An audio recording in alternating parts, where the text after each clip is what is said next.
Imagine a world you know, but a story you've never seen told this way. Forget the Galilee of old. We're taking you to the heart of the Niger Delta, to the misty, winding creeks of Bonny, Brass, and Wari. This isn't just a story. It's a cinematic experience that breathes with the lifeblood of the river. Our story begins at dawn, with the thick morning mist clinging to the mangroves.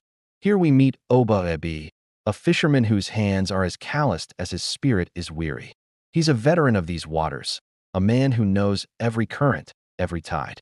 But tonight, like many nights before, his nets are empty. The recent oil spill has poisoned the waters, and with it, the hopes of his family. He's burdened by debt, by the mocking laughter of rival fishermen, and the heavy weight of expectation.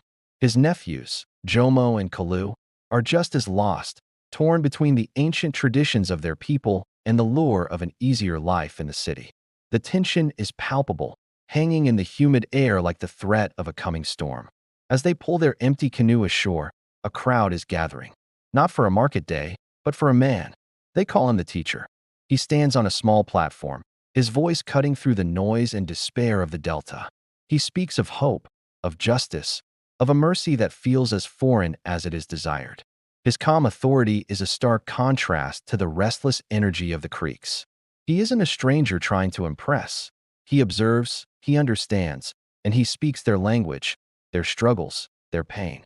Then, the teacher does something unexpected.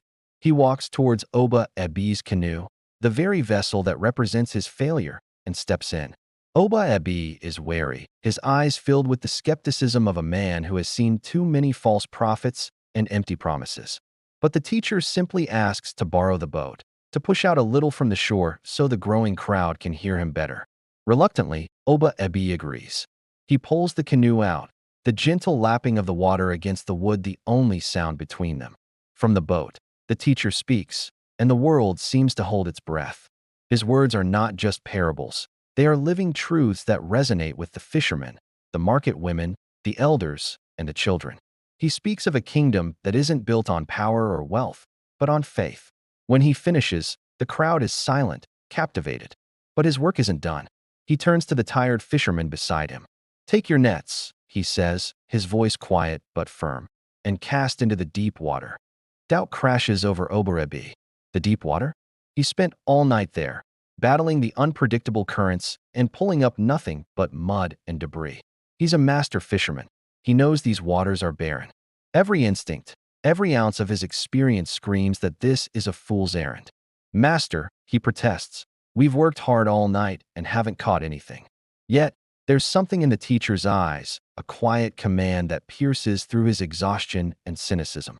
"But because you say so," he adds, his voice barely a whisper, "I will let down the nets." With a heavy sigh, he and his nephews cast the nets one last time. What happens next defies all logic. The nets don't just fill, they strain, threatening to tear under an impossible weight. The water churns violently as a massive shoal of fish thrashes against the mesh. The canoes tilt dangerously, water sloshing over the sides. Oba Ebi, Jomo, and Kalu can only shout in disbelief, their voices a mix of shock and awe. On the shore, a gasp ripples through the crowd.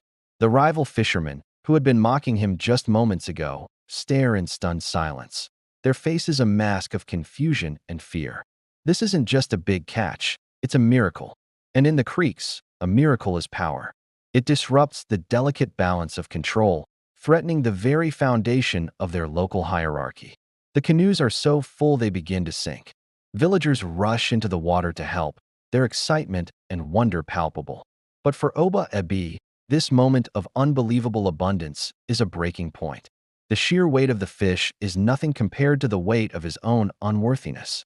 He falls to his knees in the crowded canoe, trembling, unable to look at the man who has just changed his reality. "Go away from me, Lord." He chokes out, the words ripped from his soul. "I am a sinful man." All his failures, his fears, his secret bitterness, it all comes pouring out in the face of this overwhelming grace. The teacher looks at him, not with judgment, but with profound compassion. He places a hand on his shoulder, and the trembling subsides. "Do not be afraid," he says, his voice resonating with divine authority. "From now on, you will fish for people." In that moment, everything changes. The fish, the debt, the rivals, it all fades away. There is only the call.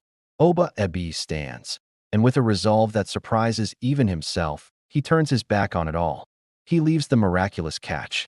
He leaves his nets. He leaves his canoe, his past, and his fears on the shore.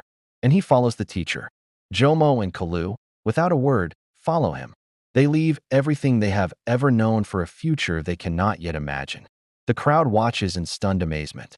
The rival fishermen whisper amongst themselves, the name of this mysterious teacher, now a word of power, a word of fear, a word of hope. This is Jesus Don Come, a story reborn in the raw, atmospheric beauty of the Niger Delta. It's a film driven by real-world conflicts, local rivalries, environmental struggles, and the constant fight for survival. We are immersing you in the culture, the dialects, the very soul of the riverine people, while preserving the sacred, spiritual gravity of the biblical narrative. This is more than a movie. It's an epic journey of transformation that will capture your imagination and stir your spirit. We believe this story has the power to connect with audiences on a global scale, offering a fresh, powerful perspective on a timeless message. If you're as excited as we are to see this vision come to life, make sure to follow our journey. Subscribe to this channel for exclusive behind-the-scenes content, updates on production, and to be the first to know when Jesus Don Come hits the screen. Thank you for watching, and join us in bringing this incredible story to the world.